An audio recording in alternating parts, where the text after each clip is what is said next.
Sir Arthur Conan Doyle's The Hound of the Baskervilles. Chapter 1. Mr. Sherlock Holmes. Mr. Sherlock Holmes, who was usually very late in the mornings, save upon those not infrequent occasions when he stayed up all night, was seated at the breakfast table. He stood upon the hearth-rug and picked up the stick which our visitor had left behind him the night before. It was a fine, thick piece of wood, bulbous-headed, of the sort which is known as a penning lawyer. Just under the head was a broad silver band, nearly an inch across. To James Mortimer, M.R.C.S., from his friends of the C.C.H., was engraved upon it with the date 1884. It was just such a stick as the old-fashioned family practitioner used to carry, dignified, solid, and reassuring. "Well, Watson, what do you make of it?" Holmes was sitting with his back to me, and had given him no sign of my occupation. "How did you know what I was doing? I believe you have eyes in the back of your head." "I have at least a well-polished silver-plated coffee-pot in front of me," said he. "But tell me, Watson, what do you make of our visitor's stick? Since we have been so unfortunate as to miss him and have no notion of his errand, this accidental souvenir becomes of importance. Let me hear you reconstruct the man by an examination of it." "I think," said I, following as far as I could the methods of my companion, "that Dr. Mortimer is a successful, elderly medical man, well esteemed, since those who know him give him this mark of their appreciation."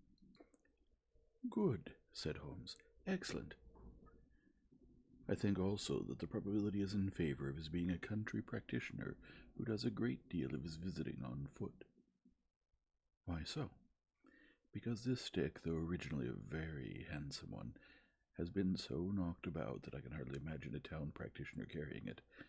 The thick iron ferrule is worn down, so it is evident that he has done a great amount of walking with it." "Perfectly sound," said Holmes. "And then again there's the Friends of the C.C.H. I should guess that to be the something hunt, the local hunt to whose members he has possibly given some surgical assistance, and which has made him a small presentation in return." "Really, Watson, you excel yourself," said Holmes, pushing back his chair and lighting a cigarette. "I am bound to say that in all the accounts which you have been so good as to give of my own small achievements, you have habitually underrated your own abilities. It may be that you are not yourself luminous, but you are a conductor of light. Some people without possessing genius have a remarkable power of stimulating it. I confess, my dear fellow, that I am very much in your debt." He had never said as much before, and I must admit that his words gave me keen pleasure, for I had often been piqued by his indifference to my admiration, and to the attempts which I had made to give publicity to his methods. I was proud, too, to think that I had so far mastered his system as to apply it in a way which earned his approval. He now took the stick from my hands and examined it for a few minutes with his naked eyes. Then, with an expression of interest, he laid down his cigarette, and, carrying the cane to the window, he looked over it again with a convex lens. "Interesting, though elementary," said he as he returned to his favorite corner of the settee. "There are certainly one or two indications upon the stick. It gives us the basis for several deductions." "Has anything escaped me?" I asked with some self-importance. "I trust that there is nothing of consequence which I have overlooked." "I'm afraid, my dear Watson, that most of your conclusions were erroneous.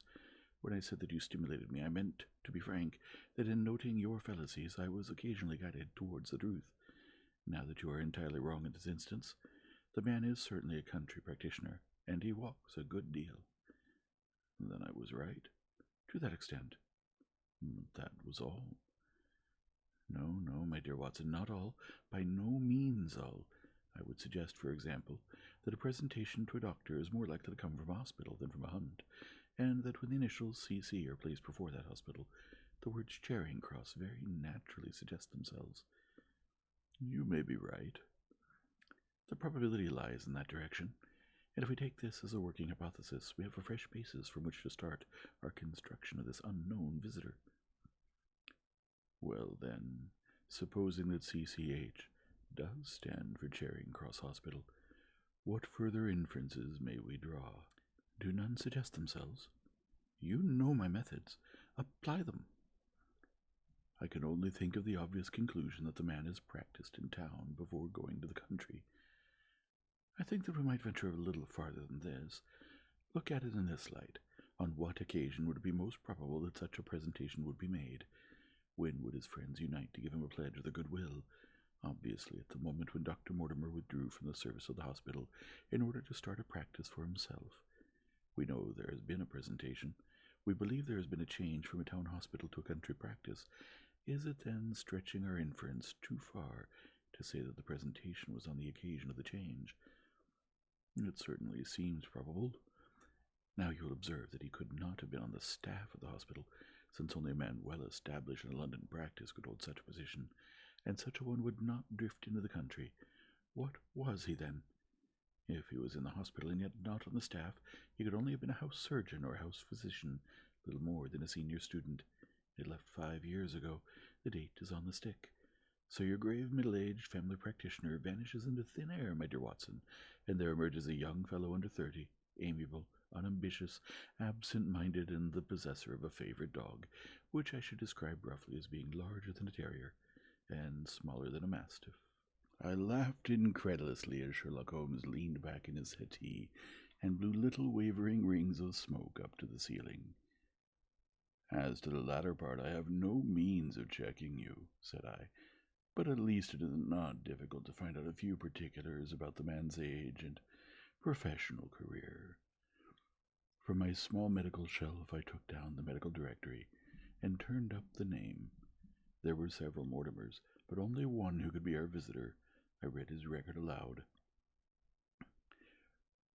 Mortimer James, MRCS 1882, Grimpen, Dartmoor, Devon, house surgeon from 1882 to 1884 at Charing Cross Hospital, winner of the Jackson Prize for Comparative Pathology with essay entitled Is Disease a Reversion, corresponding member of the Swedish Pathological Society, author of Some Freaks of Atavism, Lancet 1882, Do We Progress, Journal of Psychology, March 1883, medical officer for the parishes of Grimpen, Thorsley, and Highbarrow.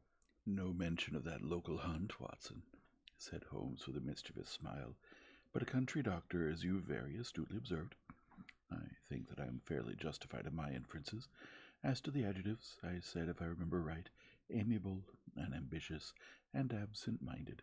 It is my experience that it is only an amiable man in this world who receives testimonials, only an unambitious one who abandons a London career for the country, and only an absent-minded one who leaves his stick and not his visiting card after waiting an hour in your room. And the dog has been in the habit of carrying the stick behind his master. Being a heavy stick, the dog has held it tightly by the middle, and the marks of his teeth are very plainly visible. The dog's jaw, as shown in the space between these marks, is too broad, in my opinion, for a terrier, and not broad enough for a mastiff. It may have been, yes, by Jove, it is, a curly-haired spaniel. He had risen and paced the room as he spoke. Now he halted in the recess of the window. There was such a ring of conviction in his voice that I glanced up in surprise. My dear fellow, how can you possibly be so sure of that? For the very simple reason that I see the dog himself on our very doorstep, and there's the ring of its owner. And don't move, I beg you, Watson. He is a professional brother of yours, and your presence may be of some assistance to me. Now is the dramatic moment of fate, Watson, when you hear a step upon the stair which is walking into your life, and you know not whether for good or ill.